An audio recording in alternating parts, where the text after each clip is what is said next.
Oi, gente, tudo bem? Voltei, graças a Deus, eu tô aqui de novo. Fazia muito tempo que eu não aparecia aqui para falar com vocês, mas eu senti no coração de fazer esse podcast hoje. Eu não comentei com vocês aqui, né, dos podcasts, que eu estou grávida, já tem um bebê aí. Então, a minha vida, do meu marido, né, realmente vai mudar para sempre. E eu me ausentei devido à falta de inspiração, os hormônios, sensibilidade. E aí eu me ausentei um pouquinho, mas creio eu que estou de volta. E agora com mais propriedade para falar sobre família, né? Que um relacionamento nada mais é também que uma família. E agora, com a nossa família aumentando, eu creio que eu vou ter muito mais a acrescentar na vida de vocês. Bom, no podcast de hoje, eu confesso que eu sempre faço roteiros de podcasts e tudo mais, eu sou uma pessoa bem organizada nesse sentido, mas o de hoje eu resolvi que ia ser assim, o que Deus mandasse. Eu tô lendo um livro chamado 12 Mulheres Extraordinariamente Comuns. E quando eu tava lendo a história de Ana, muitas coisas foram faladas que eu achei importantíssimo fazer com que elas se propagassem além desse livro, porque eu sei que muitas pessoas não têm costume de ler. E é uma coisa que eu já vi em algum, sei lá, eu não lembro se foi em pregações, em algum curso, enfim, mas é uma coisa que eu já vi antes, eu acho necessário trazer aqui. E como o título diz, né? Seu casamento está preparado para os filhos? Agora, a minha visão é um pouco diferente, né? Talvez de antes, um pouco mais madura. E creio também que, lógico, quando os filhos de fato estiverem aqui fora, realmente eu vou amadurecer ainda mais, vou poder acrescentar ainda mais na vida de vocês. Mas, com o Emanuelzinho aqui no forninho, eu já posso dizer que eu já amadureci muito nesse sentido. E é uma coisa que eu quero muito compartilhar com vocês. Nesse livro, onde fala um pouco da história de Ana, ele fala algumas frases que eu vou ler aqui para vocês que me impactaram muito e que eu espero que impacte a sua vida também. E a primeira frase, ela diz assim: ao contrário da opinião popular, a característica mais importante de uma mãe piedosa não é o relacionamento com os filhos, mas sim o amor pelo marido. Eu não sei se você vai conseguir entender a profundidade dessa frase, mas basicamente ela mostra pra gente que o pilar de uma família não é os filhos, é o casamento, né? Não são os filhos, é o casamento. Se o casamento não estiver estruturado, se o relacionamento entre você e seu marido, ou você e sua esposa não estiver bem alicerçado, os filhos, eles não vão melhorar, né? E a gente não pode esperar que os filhos venham para melhorar um relacionamento. Os filhos, eles vêm para acrescentar coisas novas no casamento, sejam elas boas ou ruins. Depende de como o seu casamento está. O que eu quero dizer com isso? Que eu vejo muitos relacionamentos que ficam horríveis quando os filhos nascem, mas não quer dizer que os filhos são causadores dos problemas. Quer dizer que o desafio de tê-los mostra o quão ruim já estava esse relacionamento. Entende? E uma outra frase do livro diz assim: o amor entre marido e mulher é o verdadeiro segredo de uma família próspera. Muitas vezes a gente vê uma família assim, onde o marido e a esposa não têm respeito um pelo outro, né? E aí chegam os filhos, e aí você vê aquelas crianças todas desobedientes, revoltadas, e às vezes o pai e a mãe não entendem né, se pergunta onde que errou, porque criou tão bem e fez de tudo e deu de tudo. E as crianças, adolescentes, enfim, são revoltados. Mas por quê? Porque eles tiraram o foco do que realmente é importante e essencial, que é, em primeiro lugar, o casamento, né? Quando se tem uma família, a família só aconteceu porque antes houve um casamento, certo? Então, se for para colocar em uma ordem, o casamento vem antes dos filhos, sabe? E pelo amor de Deus, eu não tô desvalorizando os filhos, longe disso. Mas também não quero supervalorizar os filhos, que é uma coisa que eu vejo também, que inclusive diz aqui numa outra frase desse livro. Um ambiente familiar saudável tem o casamento no centro. As famílias não devem girar em torno dos filhos. E é aquilo que eu falei, muitos relacionamentos eles são girados em torno dos filhos. Muitas famílias estão sendo desfeitas justamente porque os filhos nascem e os pais, ou um dos pais, né, seja a mãe ou o pai, eles tiram todo o foco do relacionamento entre cônjuges para colocar nos filhos. E aí tudo gira em torno dos filhos, sabe? Ou às vezes, que é uma coisa que eu acho que é um pouco mais frequente, é uma mãe super protetora, ou até, desculpa a palavra, mas um pouco possessiva em relação aos filhos, como se os filhos fossem de fato de posse dela, como se ela mandasse neles, como se eles pertencessem a ela. E é um sentimento assim de que ninguém vai ser bom o suficiente para os filhos se não for a mãe, nem o pai, nem a futura esposa, o futuro marido. Ninguém é suficientemente bom para o seu filho a não ser você como mãe. E isso tá muito errado, gente, muito errado. E talvez você que é mãe e viva isso não consiga compreender. Mas eu espero de coração que Deus fale ao seu coração para que você enxergue o quanto isso é prejudicial para o seu filho. E eu, como mãe, agora, né? O Emanuel tá aqui na minha barriga, mas eu já mudei muito o meu pensamento e eu me sinto mãe, eu sou mãe, eu tenho um filho dentro de mim. Então eu posso falar como mãe que hoje eu e o meu marido, a gente tem muita consciência disso. De que o nosso casamento, ele não vai girar em torno dos filhos. Então, basicamente, o que a gente pensa pra gente manter uma família saudável, a gente precisa ter um casamento saudável, certo? E tudo aquilo que de bom que vai sair do meu relacionamento com o Emílio, entre marido e mulher, vai ser refletido como consequência boa na vida dos meus filhos. Entende? E é muito importante que os filhos, eles vejam esse relacionamento. Uma coisa também que eu percebo muito nos dias de hoje, com as crianças, né, de hoje, que a gente vê que nasceu já na era digital, e, enfim, que muitas crianças, muitos adolescentes hoje, eles têm negligenciado muitas coisas. Por exemplo, meninos que não querem trabalhar, meninas que já não querem mais casar. Tá tudo distorcido, sabe? Ninguém cumpre aquilo que tem que cumprir, ninguém quer se esforçar para trabalhar, todo mundo quer colocar um vídeo na internet, ficar milionário e gastar tudo em viagens e pronto, essa é a meta de vida. Mas muito disso, para mim, é a forma como os pais dessas pessoas, desses adolescentes, dessas crianças hoje os criaram. E muitas das frustrações que esses pais tiveram foram depositados nessas crianças. Por exemplo, uma mãe que acabou engravidando antes do que gostaria, ela não conseguiu trabalhar ou ter a carreira que ela queria, e aí ela desconta isso, esse trauma e, né, esse buraco que ela tem no coração na vida dos filhos. E aí faz o quê? Não, você tem que trabalhar, você tem que ter carreira, você tem que conquistar, você não pode depender de ninguém, não se case, não sei o quê.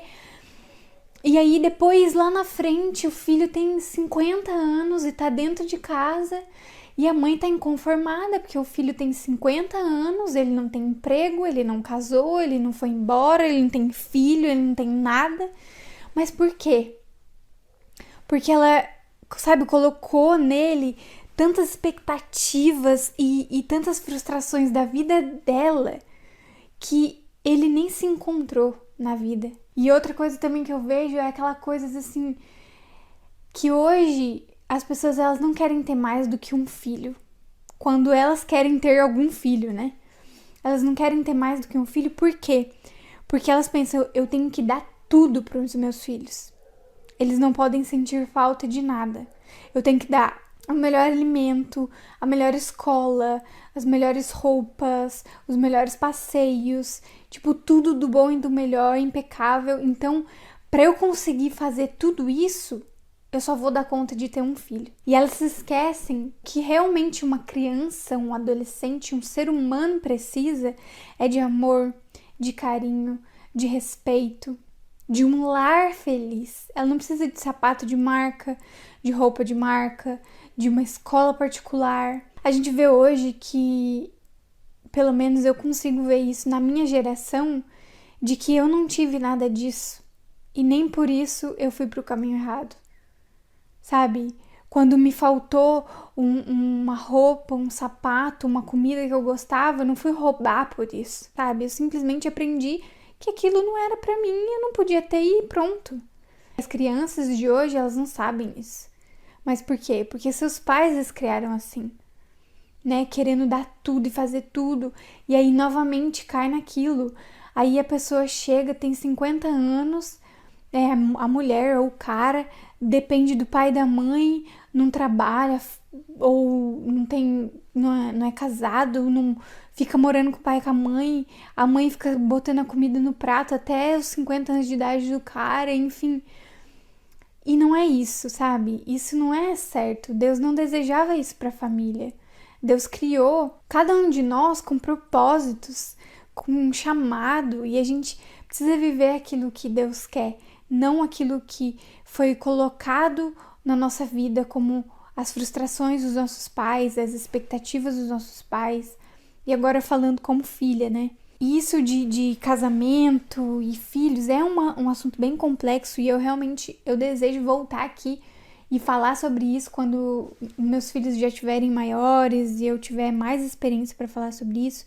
Mas eu fico muito feliz e grata a Deus por eu ter essa consciência antes mesmo deles estarem aqui, sabe? De entender que o meu casamento, eu e Emílio, seremos o espelho da nossa família. O relacionamento que eu e Emílio temos, seja de amizade, de companheirismo, de amor, isso vai refletir na vida dos nossos filhos, sabe? Uma família feliz vai depender do nosso casamento estar feliz. E outra frase que esse livro fala, que diz assim: todo pai e mãe devem considerar essa lição.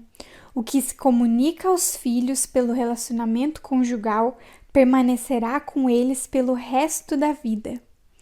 Então, se você é pai e se você é mãe, e se você ainda não é, saiba que muitas das feridas e dos problemas que os seus filhos carregam ou que irão carregar é porque o seu casamento colocou na vida deles. O relacionamento entre você e seu marido, entre você e sua mulher, gerou na vida dos seus filhos. E isso não é coisa da minha cabeça, tá? Já vi muito psicólogo cristão com embasamento, com estudos, falando sobre esse assunto, que muitos dos traumas que nós carregamos hoje, que os nossos filhos irão carregar amanhã, é com base em nós. No caso, eu, pelos meus pais e meus filhos, por mim. Porque a gente acaba gerando esses traumas e esses problemas nas vidas dos nossos filhos. E é por isso que é tão importante ter um relacionamento preparado para a chegada dos filhos. E essa é só uma pequena área, lógico, da preparação, igual tem muitas outras.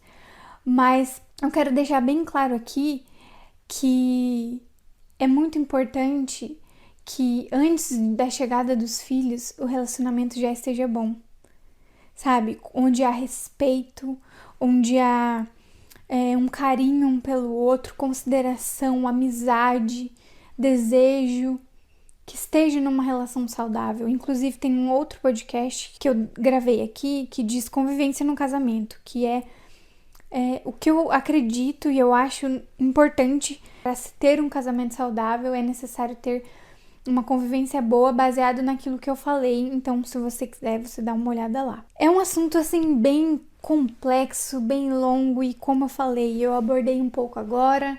Se eu sentir necessidade, eu vou abordar um pouco mais pra frente. E com certeza absoluta, quando os meus filhos já estiverem grandes, eu vou voltar aqui e eu vou falar mais ainda sobre isso com propriedade. Mas eu quero que você pesquise mais, que você estude mais, que você leia mais, enfim, para entender isso, se o meu podcast não te fizer entender isso, né? Que o destino da sua família está no quão bom ou ruim está o seu relacionamento com o seu cônjuge. Aí uma outra frase do livro que diz sobre os filhos, que ao observarem como pai e mãe se tratam, eles aprendem as lições mais fundamentais da vida, que é o amor, a renúncia, a integridade, a virtude, o pecado, a compreensão, a compaixão, o entendimento e o perdão. E, gente, isso é muito assunto, e eu não vou ficar aqui 10 dias conversando com vocês. Mas eu quero muito que vocês entendam. Os filhos, eles têm como base principal de seres humanos a relação que eles veem no pai e na mãe. Por isso, infelizmente, hoje, nós temos visto tantas famílias destruídas, tantos jovens que têm horror à família, horror a casamento, horror a filhos, porque tiveram uma péssima experiência na sua própria família, com seus pais, com seus irmãos, enfim. E eles não desejam isso porque eles acreditam que isso é algo ruim. E é por isso que eu preciso te falar, ainda mais se você não é pai e não é mãe ainda, que o tempo de você se preparar é agora.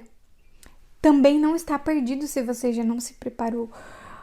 Há tempo, né, para fazer isso, mas principalmente você que ainda não teve filhos. Entenda que o seu relacionamento é onde o seu filho e sua filha mais vão se inspirar para tudo na vida. Por exemplo, se um menino ele vê o pai batendo na mãe, das duas uma. Ou ele vai entender que aquilo é errado e ele não vai fazer isso, ou o que eu acho que acontece na grande maioria, ele vai achar que isso é normal e vai repetir isso com a sua esposa. Então, que você tenha noção de que o seu relacionamento ele é importante para a criação dos seus filhos, que você entenda que a vida não pode gerar em torno de seus filhos e você esquecer o seu marido, você esquecer sua esposa, sabe? Uma vez eu vi um vídeo, eu não me lembro o título do vídeo, mas era a Val e o Douglas do Dizescope, que eles falavam pontos importantes, né, de um relacionamento e diziam sobre isso também, sobre o quanto era importante ter um casamento saudável para se ter uma família saudável. E pensa, é o seu relacionamento com o seu marido, com a sua esposa, que vai definir como o seu filho vai ser como homem no futuro, como a sua filha vai ser como mulher no futuro. Né? Se você quer que ele seja um homem íntegro, de caráter, trabalhador, fiel, amigo, companheiro, você como pai tem que ser. E se você, mãe, deseja que a sua filha seja uma boa esposa, uma boa mãe, que ela tenha uma carreira muito boa, que ela seja uma mulher de caráter, que ela tenha profissões que honrem o Senhor, você tem que ser essa mulher. Você tem que ser a inspiração da sua filha. É esse o ponto onde eu quero chegar. Um relacionamento onde você e o seu marido ele não pode ser um espelho para os seus filhos, não é um relacionamento onde os filhos merecem estar, sabe? Os filhos merecem mais. E eu não tô falando disso de um tênis de marca, um computador top, um celular top, o melhor curso de inglês, a melhor escola, porque eu acho que isso de fato não define o caráter de ninguém. Mas a criação sim, a falta de amor sim, a falta de respeito sim, a falta de compaixão sim, a falta de perdão sim. Então que você entenda que dentro do seu casamento é necessário que muitas coisas sejam vistas pelos seus filhos, boas, tá? Não que você vai esconder as ruins. É claro que sempre vai ter uma briguinha ou outra dentro do casamento, um probleminha ou outro, mas é importante que diante desses problemas, se você errou, por exemplo, como esposa, você vai pedir desculpas para o seu marido perto de seus filhos, para que eles vejam que você errou, mas reconhece o seu erro e pede perdão. Da mesma forma o marido. E é claro, as coisas positivas, principalmente, né? Quando você serve o seu marido com amor, que seus filhos vejam isso. Que seus filhos se inspirem nisso, né? Que ao olhar para o relacionamento de vocês, seus filhos pensem: nossa, eu também quero ter um relacionamento assim. Eu tô falando com cristãos, né? Eu desejo que o meu filho se case, que meu filho tenha uma boa esposa, que meu filho seja um bom pai, que meu filho seja um bom marido. O pai dele, né, o Emílio, vai ter que ensinar ele a se tornar esse homem, né? E eu acredito, espero também que eu tenha uma filha e quando ela nascer, eu também quero que ela olhe para mim e me veja como uma boa mãe, como uma boa esposa, como uma boa serva de Deus, como uma boa amiga, para que ela se inspire e se torne uma pessoa boa também. Uma mãe boa, uma mulher excepcional, uma serva de Cristo, uma mulher submissa ao seu marido. Então eu espero de verdade que isso fale ao seu coração. Eu sei que é um assunto bem extenso. E eu não estou novamente tirando o foco dos filhos. Os filhos têm nosso foco total, vocês sabem. Se você já é mãe, que a gente... né, o Emanuel tá na barriga, eu já penso, meu Deus do céu, e eu preciso comprar isso pra ele. Eu nem vou comprar pra mim, porque eu vou comprar pra ele. E, né... Mas você sempre... Se você sabe daquilo que você não pode errar... E no meu caso, não tornar o meu filho como um ídolo na minha vida, e essa é uma frase muito importante, não faça com que seus filhos se tornem ídolos na sua vida, porque a idolatria é pecado, seja ela como for, idolatria ao dinheiro, idolatria ao sexo, idolatria aos filhos, toda idolatria é pecado. E aí eu penso assim, quando eu penso, meu Deus, eu tenho que fazer isso para Emanuel, porque Emanuel precisa... sei lá, ter um carrinho X, porque em qual escola que eu vou colocar o Emanuel, porque eu queria uma escola tal, não sei o que, eu penso, peraí, o essencial é dentro de casa, é o amor, é o carinho, é o respeito, é o cuidado, é a educação. O resto, se eu puder dar uma boa escola, amém, se eu não puder, eu vou criá-lo tão bem que ele não vai se corromper pelo ambiente onde ele vive. Se eu puder dar um tênis ótimo para ele, de marca, muito bom, de qualidade, eu vou dar, mas quando eu não puder também, ele vai continuar andando calçado e tá tudo bem, contanto que o que realmente importa esteja sendo feito de maneira que Deus manda, da maneira que Deus deseja, da maneira que Deus espera de nós. Então, que em nome de Jesus esse podcast fale muito ao seu coração. E se você não concordar com nada disso que eu falei, ao menos ore ao Senhor, pesquise mais, converse com psicólogos sobre os traumas que você pode gerar na vida dos seus filhos, mas realmente se dedique a se preparar para esse tempo, para essa chegada, a ter um equilíbrio, que igual eu falei, sempre que eu estiver a ponto de excluir o meu marido da minha vida para fazer algo para o meu filho, eu parar, voltar atrás e falar, peraí, qual é a prioridade? Qual é o pilar da nossa família? Eu não posso desrespeitar o meu marido, eu não posso excluir o meu marido. Então vamos conversar, vamos sentar aqui, vamos ver o que a gente pode fazer para que os filhos sejam beneficiados e o marido também, para que não fique aquela coisa, ou é tudo dos filhos, ou é tudo do marido e nada dos filhos, que isso também acontece. Mas enfim, que em nome de Jesus seja algo para você refletir, para você amadurecer, para você ter mais conhecimento sobre, porque realmente o momento de você preparar o seu casamento é o hoje. Então é isso, e até o próximo podcast.